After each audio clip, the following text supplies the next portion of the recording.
চলো আজ বানাবো হাতম্বল। তার জন্য প্রথমে আমশক্তটাকে 10 মিনিট আগে জলের মধ্যে ভিজিয়ে রাখতে হবে। তারপর ভিজিয়ে রাখা আমশক্তটাকে ভালো করে জল দিয়ে গুলে নিতে হবে।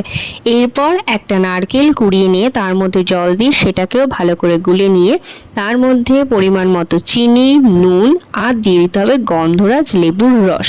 তার সাথে সাথে কিন্তু গন্ধরাজ লেবুর যে খোসা সেটাও দিয়ে দিতে হবে। এটাই কিন্তু হাতম্বলের স্পেশালিটি। তারপর কিন্তু এর মধ্যে গন্ধরাজ লেবুর 6 থেকে 7টা পাতা ছিঁড়ে দিয়ে দিতে হবে আর দিতে হবে সেই গুলিয়ে রাখা আমশক্তটা।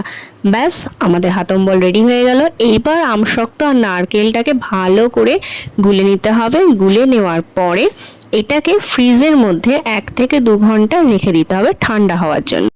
তাহলে এই গরমকালে ঠান্ডা ঠান্ডা হাতম্বল কিন্তু একদম রেডি হয়ে যাবে। তো দেখো আমাদের কিন্তু ঠান্ডা ঠান্ডা হাতম্বল রেডি। তো চলো আজকের মতো টাটা।